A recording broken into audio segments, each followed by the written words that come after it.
Rose's song APT truly surprised me. I remember when I first heard it, I was completely taken aback.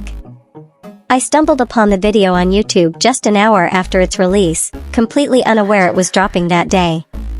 As soon as I clicked play, I was amazed by how different it was from what the other Blackpink gals have been releasing. The upbeat vibe is infectious, and I adore both Rose's and Bruno Mars' vocals.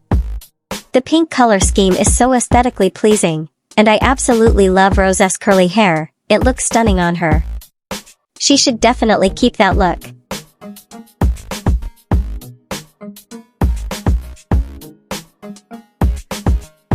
I don't quite understand why everyone praises Lisa's performance skills so highly. When I watch her performances, they seem comparable to those of any other K-pop idol. While she certainly puts effort into the choreography, it doesn't stand out to me as exceptional. It would be more understandable if she were singing live, but her recent performances suggest otherwise. What bothers me the most are the clips where she completely stops moving her mouth for an extended period of time, focusing solely on her dancing.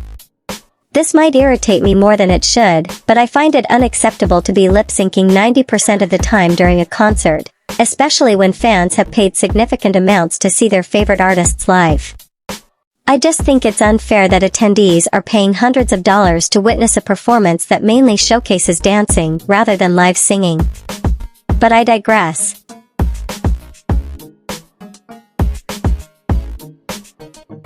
Meow's debut disappointed me, but it wasn't the song itself that let me down. While I do think the song was a bit underwhelming, I still enjoy it. What truly disappointed me was the concept. I understand that many K-pop fans feel others take things too seriously, but I took this one to heart, especially considering their group name is Meow, and they actually meow in the song, with the whole cat theme included in the choreography. So why was the concept lacking? When Meow was first announced, I was excited at the prospect of a cat-themed concept. Instead, the video featured them in odd locations and dancing with Bigfoot, which felt disconnected from their name. Not only were the locations strange, but some of the clips were also awkwardly long. For example, there's a part where Ella is in a cafeteria, standing on a table, and you can tell exactly where the clip should have ended. It just drags on, which is almost funny. I can't help but wonder who thought that looked good.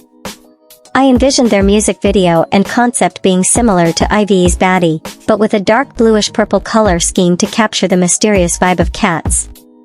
Their stage outfits could have reflected feline elements, and they could have styled their hair similarly to how New Jeans Heron did in the Tell Me performance. Ultimately, I feel Meow's debut was a significant missed opportunity that seemed like a no-brainer. But that's just my take on it.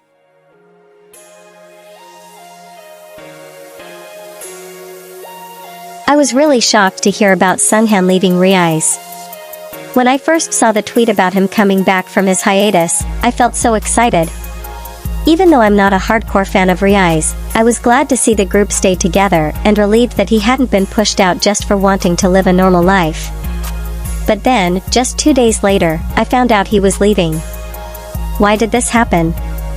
It seems like it's all due to some unreasonable demands from fans who criticized him for dating and smoking. I honestly can't wrap my head around why some people feel entitled to dictate how others live their lives, especially someone who's worked so hard for their dreams. If I were in Sunghan's shoes, having just come back from a long 10-month break after debuting, I wouldn't just walk away from the group because of a few toxic fans. It's really disheartening to see someone put in so much effort feel pressured to leave something they love because of a small group of people. This reminds me of what happened with Karina when her fans got upset about her dating life. Instead of supporting her right to have a personal life, some fans wanted her to apologize for her choices. Like Sunghan, Karina faced pressure from those who don't see idols as real people with lives outside of their careers. Giving in to these demands only encourages toxic fans to keep up their harmful behavior, knowing it can make a difference. It's really frustrating and sad to see how this kind of pressure can derail someone's dreams. In the end, I really feel for Sunghan. It's a shame he had to give up on his aspirations over something so silly. His departure just highlights the tough situations idols face, not just in their careers, but also in dealing with fans' expectations and judgments. Seriously, what happened to Bad Villain? Before they debuted, it felt like everyone was buzzing about them. I remember all the hype. There were so many videos speculating about the members and what their concept would be. It seemed like everyone was talking about them, and the excitement was palpable. But then, once they finally debuted, it was like a complete 180. People started criticizing them left and right, saying all the members were just visual holes and that they looked too similar. They even called them wannabe girl crush. It was surprising how quickly the narrative shifted. And then there was the debut song, Bad Villain. I honestly don't get the hate. It's a solid track. I really like it and have even played it on repeat a bunch of times. But the general consensus seemed to be that it sucked, which I think is way off. Now, it feels like they've just completely faded into the background. I hardly hear anyone mention them anymore, and it's strange, because they were such a big deal leading up to their debut. Since then, I haven't seen them featured in any videos or discussions at all. It's like they vanished overnight. It's really disappointing to see how quickly the excitement can turn into indifference. I hope they find their footing again and get the recognition they deserve.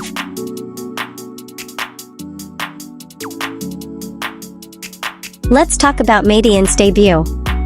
I honestly think it was pretty solid and way underrated, even if the whole AI thing was a bit weird. The title track Uno is really catchy, and the B-sides are great too. But my favorite song from the EP isn't the title track, it's definitely Dopamine. That song just hits different. It's one of those tracks that makes you feel a little sad when you listen to it, but I can't help but love it. The chorus is my favorite part, it really tugs at my heartstrings. I've been playing it on loop. I also really dig the concept they chose, it fits the name Madian perfectly. The members seem to embody the concept well, and I've watched a few performances of Uno, their outfits look amazing too. I really hope they stick with this vibe for their next comeback. Well, that concludes this video. Feel free to let me know what you think in the comments, and correct me if I made any mistakes. Thanks for watching. Love ya.